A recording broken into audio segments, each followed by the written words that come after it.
We saw the biggest spike, one-day spike in yields since President Trump's election. What changed and what drove it? Let's remember, it's 50 basis points, over the course of just over 2 months. And basically, it is markets taking fear, policy fear, out of the economic outlook. So you're saying all clear? Is that what you're saying? I'm saying that we had very powerful assumptions of the potential breakdown in the American economy. I heard many investors back in August saying our yields are going to be zero at the long end of the bond market, just like Europe. That's where we're headed. Positioning, very, very powerful. And as you've seen some losses accumulate, then you can see one-day moves like yesterday in the bond market be very splashy. But it is a repricing of policy. Powerful expectations about how the outlook will unfold have changed. And it's very, very different from the economy just churning along and somehow generating higher interest rates with economic growth. Again, it was the going into all of this phase, the assumption that we were cracking, that low yields itself was a negative sign. And increasingly, the evidence is pointing to a rebound in trade, industrial production in the coming year, and somewhat higher interest rates. I think it's very important to note around that a lot of that is assumptions at this point. But very clearly here, it was policy risk that was the problem. It wasn't the American economy had to go down.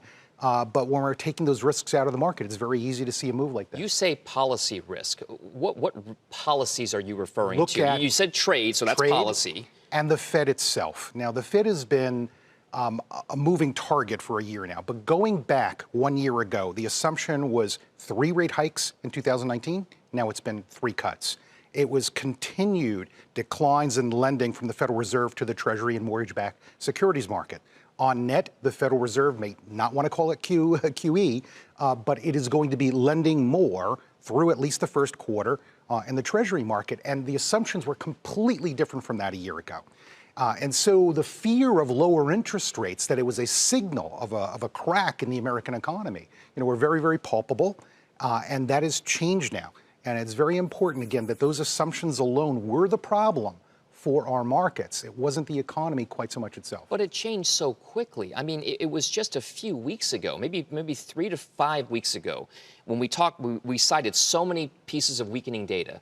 PMIs, not just here, but abroad. ISM manufacturing, services. We talked about all of these different indicators that could tell us that there was a slowdown at play, and now everything seems to be bottoming out, and it only took a month. Yeah, well, some of those things are not improving that much right away. If you take a look at PMI ratings, again, they're relatively depressed, but we have the makings for a rebound. Again, what we've done with our asset allocation going from overweight global bonds in August to underweight now, all of this, again, was the notion that we were exaggerating the risks of a downturn, that producers, factories around the world are producing less than consumers are demanding. It has to go up unless consumers are really, really going down.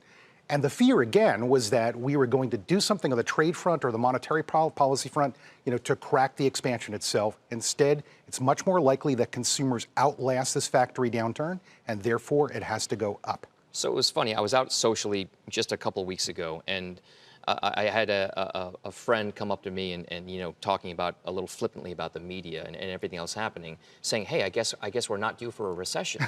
So are we? I mean, is the preponderance of data pointing to a slowdown ahead? Look, we've said all along that we believe that the business cycle itself is more or less a whimper. We have low inflation, we have low consumer and business debt burdens. We have not had a boom in the economy in any material way. And so the risks were that we were going to have some sort of supply shock, again, breaking supply chains between the U.S. and its trading partners around the world with consequences for the world economy. We seriously were at risk of making a big monetary policy mistake last year. We've taken those risks down, particularly on monetary policy and likely as well on the trade front. And that, again, makes a big difference.